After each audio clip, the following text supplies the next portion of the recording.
Every time I talk to a person dealing with the end of the world and tell them that thing is already done, they look at me like I'm crazy, man.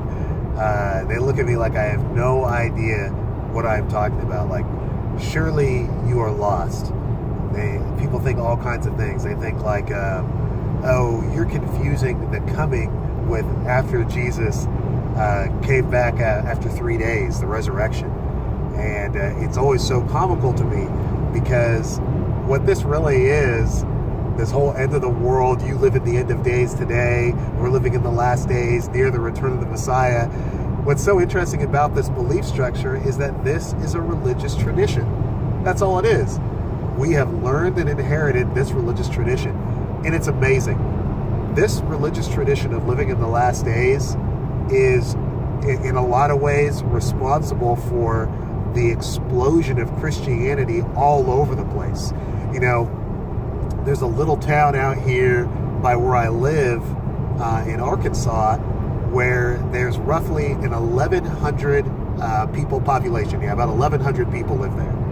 And I'm telling you, there are 10, at least 10, maybe 12 churches in that town. You know, I've heard the statistic a number of times that traditionally you've got a church for roughly every 100 people.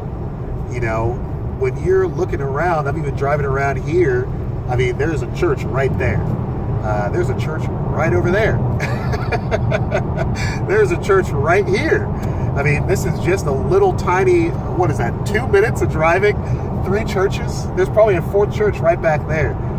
Well, what is the reason for this?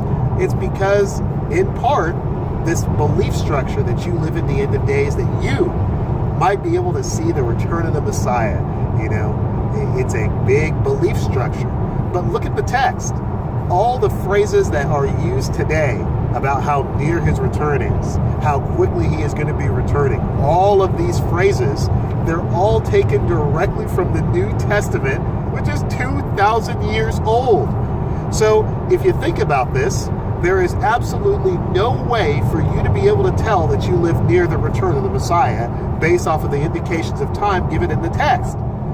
Those people that live then say that they live near the return, that he is quickly going to return to them. And the people that live today, 2,000 years later, use the exact same phrases. Do you not see the problem here?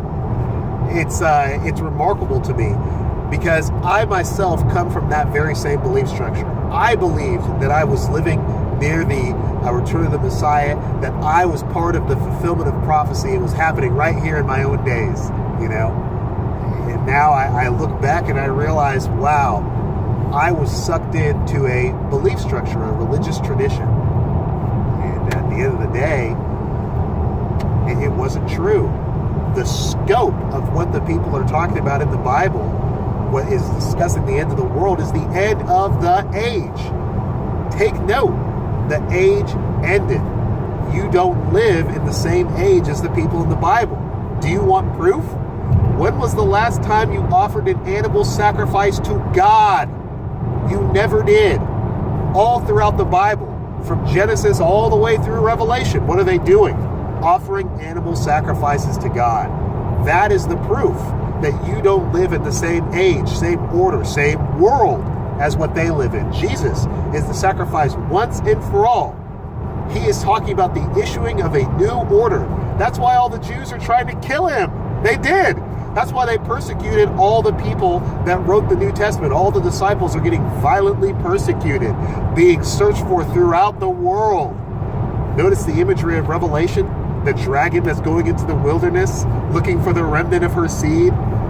We don't see the imagery language. But most importantly, we're following a religious tradition.